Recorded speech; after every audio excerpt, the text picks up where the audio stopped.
அனுராதபுரம் மாவட்டம் நாச்சியாதீவு என்ற பெரிய கிராமத்தில் அமைந்துள்ள நாச்சியாதீவு நீர்த்தேக்கத்தின் அதாவது குளத்தின் கீழ் அமைந்துள்ள நாச்சியாதீவு குளத்தில் அதிகரித்த நீர் காணப்படுகின்ற பொழுது அந்த நீரை வெளியேற்றும் முகமாக வான்கதவுகளூடாக குறித்த தண்ணீர் இங்கு வெளியேற்றப்படுகின்றது. அதாவது அந்த வெளியேற்றப்படுகின்ற நீர் இந்த ஆற்றுப்பாலத்தின் ஊடாகத்தான் இந்த தண்ணீர் வெளியேற்றப்படுகின்றது. முன்பு இந்த தண்ணீர் வெளியேற்றப்படுகின்ற பொழுது இந்த பாதையால் போக்குவரத்து செய்ய முடியாத ஒரு தடை ஏற்படும். எப்போது வான்கதவுகள் மூடப்படுகிறதோ அப்போது தான் இந்த குறிப்பிட்ட பாதையால் மக்கள் போக்குவரத்தை மேற்கொள்ளக்கூடியதாக இருந்தது. ஆனால் மிக அண்மையில் அந்த நிலை மாற்றப்பட்டு நெதர்லாந்து அரசாங்கம் இலங்கைக்கு வழங்கிய நன்கொடை பாலத்தின் கீழ் நாச்சியாதீவு குளத்தின் கீழ் உள்ள இந்த வான் பகுதி பாலம் கட்டப்பட்டு மக்கள் போக்குவரத்துக்காக விடப்பட்ட ஒரு நிலையை நாங்கள் பார்க்குறோம். இந்த பாலத்தை இந்த அளவுக்கு கொண்டு வந்து கட்டி முடிப்பதற்காக கடுமையாக முயற்சிகளை மேற்கொண்டு இந்த பாலத்தை இலகுவாக இங்கே கொண்டு வந்து சேர்ப்பதற்காக முன்னாள் திறப்பனை பிரதேச சபையின் கௌரவ உப தலைவர் அன்வர் சதாத் பசுமி அவர்கள் எடுத்த துரித முயற்சியால் இந்த பாலம் இந்த பகுதிக்கு கிடைக்கப்பெற்றதை நாங்கள் அறிவோம். எனவே மிக அண்மையில் இருந்து மக்கள் போக்குவரத்துக்காக இந்த பாதையை திறந்து விடப்பட்டுள்ளதை நாங்கள் பார்க்குறோம்.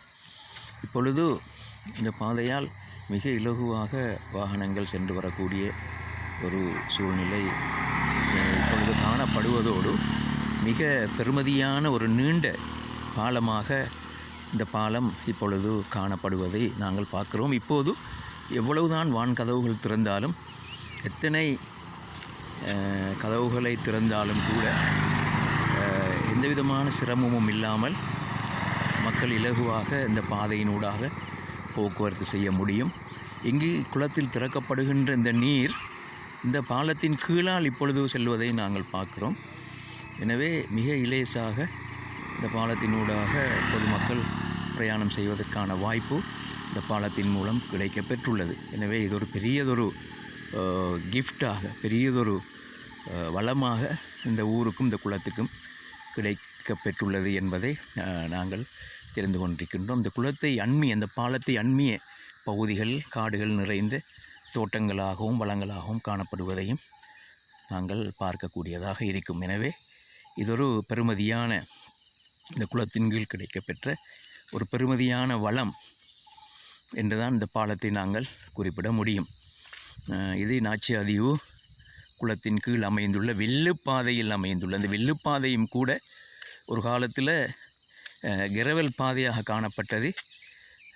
முன்னாள் பாராளுமன்ற உறுப்பினர் கௌரவ் இஷாக் ரஹ்மான் அவர்களுடைய முயற்சியால் இந்த பாதை காப்பட் பாதையாகவும் மாற்றி தரப்பட்டிருக்கின்றது. எனவே ஒரு பெருமதியான ஒரு பகுதியாக இந்த பகுதி இப்பொழுது காணப்படுகின்றது. நன்றி, வஸ்ஸலாம்.